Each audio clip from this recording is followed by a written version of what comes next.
maintenant passer la parole à Laurent Haas, pour explorer un autre champ qui est le champ de la télémédecine. Laurent Haas est directeur médical dans une entreprise de télémédecine qui s'appelle Livy. Laurent, c'est à toi. Ouais, bonsoir à toutes et à tous, merci, j'espère que vous m'entendez, sinon vous me faites délancer. Alors, c'est bon. Je suis médecin, c'est bon? Super. Je suis médecin hospitalier aux urgences d'un hôpital parisien et parallèlement à ça, mais je ne viens pas à ce titre-là et je laisserai mon confrère en parler.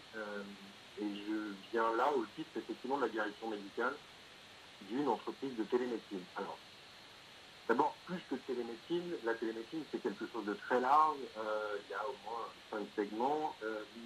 Là, je vais vous parler de téléconsultation, c'est ça qui nous aura occupé et cette épreuve du tiers-là. On ne va pas parler de téléexpertise, on ne va pas parler d'autres choses comme ça. Juste un tout petit mot, et je vais aller très vite bien sûr, mais juste un tout petit mot sur comment cette chose-là est arrivée là. C'est déjà dans d'autres pays européens. La France a ouvert, l'assurance maladie a ouvert les voies à la téléconsultation en le 15 septembre 2018, et nous, on s'est inséré là dans ce qui a été écrit dans la convention médicale à ce moment-là, etc. Et je vais rebondir sur pas mal de choses, je trouve, qui résonnent et beaucoup en miroir, en symétrie avec l'intervention précédente.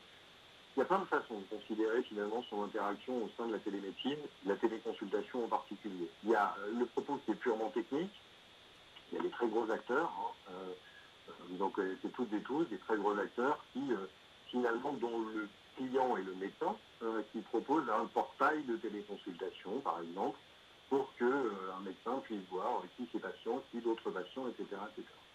Nous, on a choisi comme orientation quelque chose de radicalement différent, qui est celui d'être et de se positionner réellement comme un offreur de soins.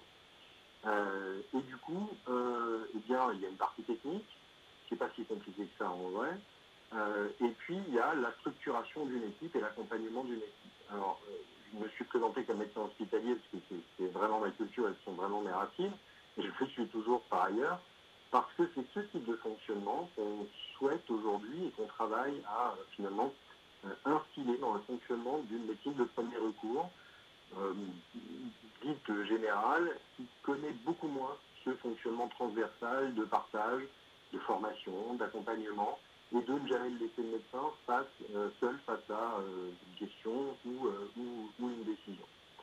Et c'était important dans cette période éminemment troublée. Alors, depuis 2 ans, évidemment, la demande a explosé, tant sur le côté patient que sur le côté médecin pendant cette période-là, que sur le côté, patient. Et c'était pas sans poser quelques questions et quelques problèmes justement sur notre modèle et comment on l'adapte dans un moment qui est celui de la crise pour répondre à cette demande-là. Quand je dis que nous sommes un offreur de soins, c'est vraiment la structuration d'une équipe. Notre propos est de dire qu'un médecin généraliste en l'occurrence, puisque là on a commencé, je reviendrai sur les autres spécialités, mais on a commencé avec la médecine générale. Médecin généraliste, ça peut faire beaucoup, ça peut faire tout, à condition d'être dans un environnement qui lui permette véritablement de faire, de prodiguer ses soins. Et nous, notre métier, notre volonté, notre philosophie, c'est de fabriquer cet environnement qui permette justement aux médecins traitants, aux médecins généralistes, d'appréhender le nombre de situations. J'ai beaucoup aimé ce qui a été dit juste avant. Alors, je vais passer sur la structuration comme ça de la boîte, etc. C'est pas si intéressant que ça. Je vous ai dit le principal et je serai bien sûr à votre écoute là-dessus si vous avez d'autres questions. J'ai beaucoup aimé ce qui a été dit juste avant sur finalement et en introduction sur le questionnement de la technique ou des techniques à la lumière des valeurs nouvelles fonctionnelles. C'est exactement ce que je viens de vous dire là. Il y a beaucoup de critiques à l'égard de la téléconsultation, qui une médecine déshumanisée, qui l'ubérisation de la santé, etc., etc. Et je crois que le ferment et ce qui est important, c'est toujours à nouveau de questionner véritablement ce qui n'est qu'un médium à l'aune des valeurs qui sous-tendent finalement son utilisation. Nous, on choisit de s'adresser aux médecins par justement la structuration d'une équipe pas cette appréhension-là. Aux patients, les deux tiers, 65% de nos patients depuis le début de l'aventure sont des patients qui vivent dans des zones sous-denses, et puis un système de soins avec une volonté de s'interfacer au mieux, et c'est pas toujours simple, mais au mieux dans le paysage de soins, de ne pas empiéter sur, entre guillemets, le territoire de chacun, et justement pour offrir une continuité, le mot a été dit tout à l'heure, une continuité des soins, des parcours, une structuration justement qui soit au service du système, des médecins, et évidemment des patients qui sont au cœur du système. Alors, plutôt que de vous raconter à nouveau et ce à quoi on a été confronté, etc., et je serai plutôt à l'écoute de vos questions, je vais me permettre justement d'utiliser ce qui a été dit juste avant au niveau du lissage de la communication. Et on s'est rendu compte, nous, dans le cadre de la téléconsultation depuis 2 ans, que finalement cette appréhension du care et ce lissage-là, réel, de la communication, il pouvait aussi nous servir. Et donc il pouvait aussi servir le patient. Parce que ça permet, dans certaines situations, une liberté de ton, une liberté de questionnement que, pour des raisons qui n'appartiennent pas, parfois les patients n'osent pas appréhender avec leur médecin, ou même en physique. Ils peuvent se sentir dans certaines situations éminemment protégés par cette distance et par l'outil qu'ils utilisent aussi pour d'autres choses et avec lesquels ils ont une réelle familiarité. Et je pense aux jeunes comme aux plus âgés. Ça n'a absolument aucune différence. Plutôt que de parler Covid parce que ça va bien, je vais vous raconter comment on a structuré les choses et je pense que en termes de care justement et de philosophie de soins, c'est extrêmement structurant. Ça l'est beaucoup pour l'éthique depuis très très très longtemps et on en a déjà beaucoup parlé, mais c'est autour de la santé sexuelle. Parce que par exemple, nous dans le cadre, et ça a été très aigu pendant la crise Covid, mais depuis un moment, on a vu arriver des demandes de patients qui finalement nous interpellaient. Nous, notre modèle, c'est celui du non programmé. On fonctionne un peu comme une consultation non programmée, comme pourrait l'être des urgences, mais sur des situations qui ne le sont pas. Et on a vu plein de demandes de patients, finalement, qu'on n'avait pas anticipées, autour de problématiques qui sont finalement aussi intimes que ça, tout soin l'est, mais véritablement intimes là, de la sexualité. De la contraception, de l'appréhension du VIH, du dépistage, etc. On ne savait pas trop comment répondre à ça et on s'est posé beaucoup la question avec mon confrère, on est deux sur la direction médicale.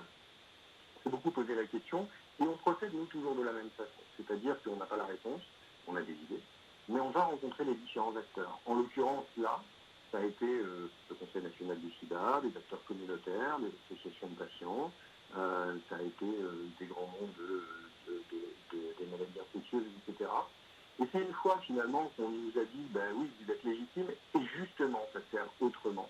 Et ça permet d'aller finalement à la rencontre d'autres potentiels patients, dans le cadre de la santé sexuelle, tout le monde n'est pas patient, mais potentiels patients pour les dépistages. Et justement, il y a cette brique et cette complémentarité-là.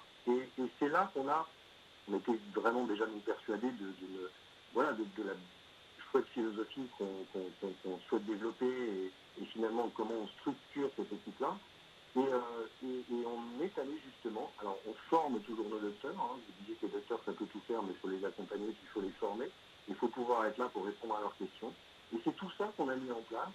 Alors on a fait beaucoup sur la santé sexuelle. Dans le cadre du Covid, il y a eu d'autres demandes qui se sont surajoutées à ça, bien évidemment. Beaucoup de demandes de médecins parce que faut être au moins 2 pour danser le tango et donc les médecins étaient dans ce moment extrêmement chahuté où justement on perdait un petit peu ses appuis et les médecins voyaient pour certains soit leur cabinet déshabité, soit, et je le comprends, n'étaient pas protégés et se demandaient comment ils allaient pouvoir continuer à répondre à l'angoisse et à la demande de leurs patients mais également de la population générale. Et la santé digitale a été là aussi un refuge pour les médecins, pour les patients, et on l'a vu pour le système, puisque même l'assurance maladie a plié et a à rembourser tout ça, on va dire de la façon la plus simple qui soit, au moins jusqu'à la fin de l'année. Et je crois que ça va être difficile de refermer cette porte qui a été un petit peu entrouverte là. Donc, c'est vraiment, moi je tiens à la notion de chaîne de soins, et la santé digitale a trouvé là une place au sein de la population générale des pouvoirs publics, mais aussi de médecins qui n'étaient pas convaincus au départ de la pertinence de finalement cet outil, avec des critiques que je peux entendre sur l'examen clinique, etc. Et finalement de creuser et de poser la complémentarité de ce médium dans le cadre des parcours de soins qui restent coordonnés et qui sont véritablement là au service du patient. Alors, qu'est-ce qui s'est passé aussi pendant ce système-là? Eh bien, on a vu énormément de médecins qui nous ont rejoints et qui sont arrivés. Vous l'avez compris, quand on est porteur de certaines valeurs, il faut qu'il y ait une adéquation et une co-construction de tout ça et qu'on puisse les faire vivre ensemble. Donc le système que nous avons fabriqué et qu'on fait vivre aujourd'hui ne correspond pas ni à tous les patients, ni bien sûr à tous les médecins. Mais c'est ça le propre d'une équipe finalement, c'est de se structurer autour d'un apprentissage commun, de valeurs communes et d'équipes communes pour pouvoir servir ceux qui, à ce moment-là, peuvent en bénéficier. La question, très rapidement, a été posée tout à l'heure, où je crois le mot de la psychiatrie et de son impossibilité. Eh bien, pas. C'est une grosse demande que nous avons aujourd'hui. On ouvre aujourd'hui des consultations avec des psychiatres. On savait que la psychologie pouvait se prêter à ce genre de choses, il y en a d'autres qui l'ont fait. Et la psychiatrie également, aussi, et permettre un accès aux soins finalement facilité dans ce cadre-là. Voilà, je vous cause assez peu en termes finalement d'éditeur de solutions, je ne le suis pas.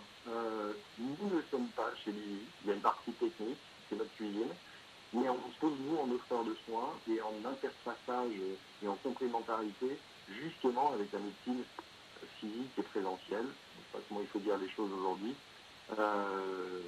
pour justement aboutir à des parcours qui soient avec le moins de rupture pour le patient, et c'est ça, je crois, qui est au cœur du care. Et j'illustrerai et je finirai simplement là-dessus, et je serai à l'écoute de vos questions.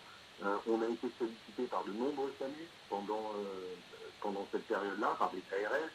Alors, c'est pas toujours pendant les périodes de crise qu'on arrive à construire les choses les plus fiables ou pérennes, mais on l'avait anticipé et on avait déjà travaillé, on commençait déjà à travailler avec pas mal de SAMU avant.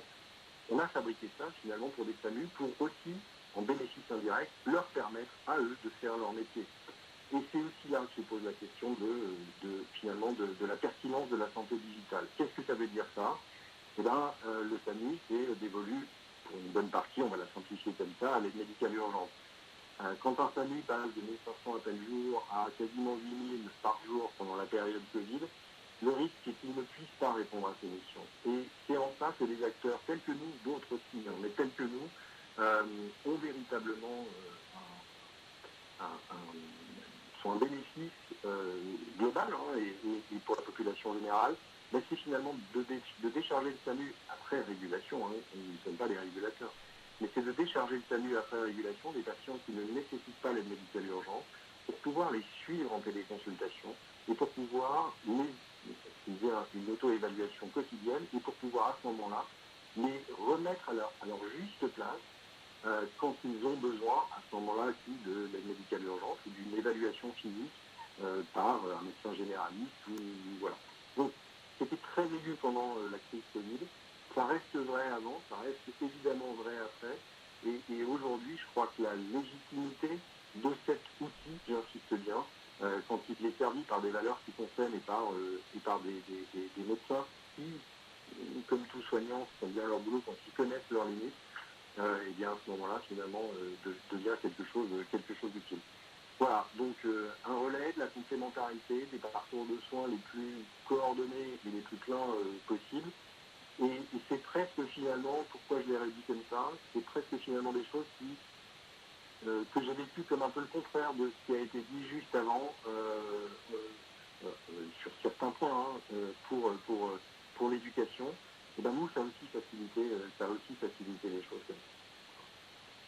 Mais je suis à l'écoute de vos questions plutôt après vous avoir simplement brossé le paysage tel que nous vivons depuis 2 ans. Merci beaucoup, Laurent. Alors, il y a déjà des questions sur le chat. Je laisserai Sébastien les poser. N'hésitez pas à en poser d'autres ou à faire des remarques. Donc, je retiens de ce que tu as dit une vertu de la télémédecine, c'est-à-dire cette espèce d'affranchissement du regard social. Tu as cité l'exemple de la santé sexuelle, de la contraception. J'avais une question très concrète là-dessus. Et ensuite, j'ai une question un peu plus large.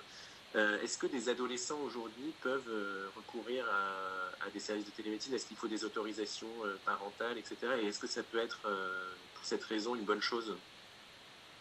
Alors oui, des adolescents peuvent, mais la santé digitale, la télémédecine, c'est pas exception voilà.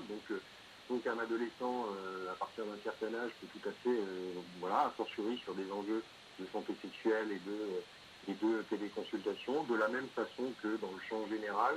Après, il y a des histoires de prise en charge, etc., mais tout ça peut être assez facilement levé, a fortiori après la majorité sexuelle, voilà, donc des adolescents peuvent téléconsulter, bien évidemment.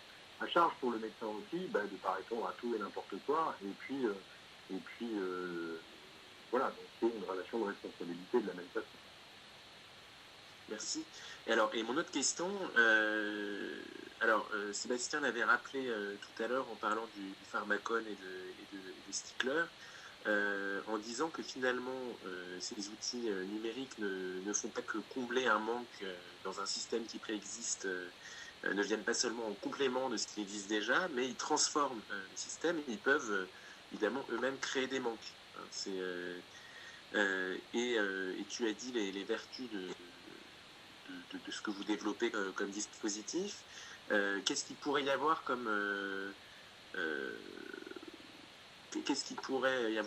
problème posé, notamment en termes d'accès aux soins, d'accès à ces technologies pour certaines populations? Est-ce que ça ne prive pas certaines populations d'un accès à des soins, dans la mesure où on pourrait s'habituer à ce que les soins se passent de cette façon?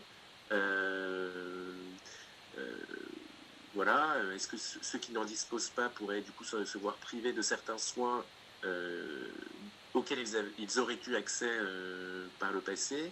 Bon, voilà, est-ce que ça te paraît pertinent comme crainte? Mais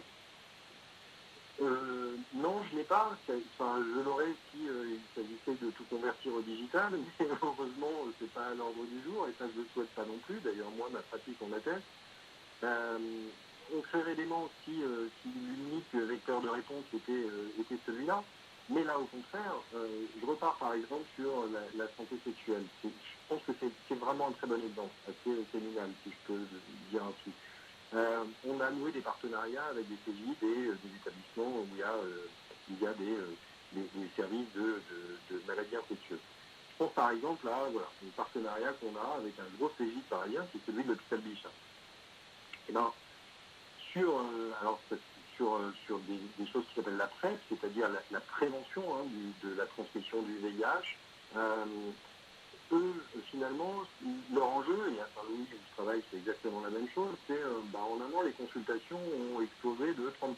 On n'arrive pas justement à répondre à cette demande-là. Et nous n'arrivons plus à suivre, ça se fait au détriment d'autres choses, et puis avec des patients qui restent un petit peu, enfin, c'est pas des patients là en l'occurrence, mais qui restent un petit peu dans la galère. Là, la complémentarité, elle est pleine et entière, et elle est vraiment à leur demande. C'est-à-dire que prenez, non pas en primo-prescription, mais prenez en suivi, et ça ne veut pas dire que tout le suivi s'organise comme ça, bien évidemment, mais prenez en suivi certains de nos usagers, et nous, ça nous permet de décoincer les places de consultation pour en avoir d'autres. Après, ta question peut renvoyer à, je sais pas, aux zones où il n'y a pas de couverture, etc., bien évidemment, mais je ne suis pas là-dessus les pouvoirs publics ou les sociétés de télécommunications, mais ça va se couvrir, voilà, et encore une fois, nous ne sommes pas le seul recours. Moi, je veux croire que si on retire de la consultation régulière de la salle d'attente Madame Michu qui vient tous les mois, tous les 2 mois ou tous les 3 mois pour simplement un renouvellement de ses antihypertenseurs, mais qu'on peut en faire une partie, bien évidemment, de façon une sur deux en téléconsultation, peut-être que ça va libérer la place pour quelqu'un d'autre qui a besoin justement de cette appréhension physique-là et quel que soit son problème ou sa question. On peut libérer des choses comme ça. Moi, je crois qu'aujourd'hui, je ne sais pas si on n'a pas assez de médecins en France, j'en sais rien. C'est pas à moi de répondre à cette question. Ce que je crois, c'est que d'une façon ou d'une autre, quel que soit le motif, on a un problème de temps médical. Soit parce qu'on n'en a pas assez, soit parce qu'il est mal utilisé. Et c'est valable en ville comme à l'hôpital. Et que optimiser finalement aussi par l'outil de la téléconsultation le temps médical, parce que le télétravail, ça permet aussi de faire des choses différentes, que c'est pour les docteurs un chouette moment que de découvrir leur métier de soignant, pas faire la présentation pour un colloque ou les cas cliniques pour ses internes, mais finalement l'appréhension de son métier de soignant, bien installé chez soi avec son verre de thé, café et tranquillement, c'est aussi pouvoir donner du temps en plus, fournir du temps en plus aux patients, et donc à ce moment-là, moi je crois que c'est réducteur d'inégalité d'accès aux soins, et non pas générateur de soins.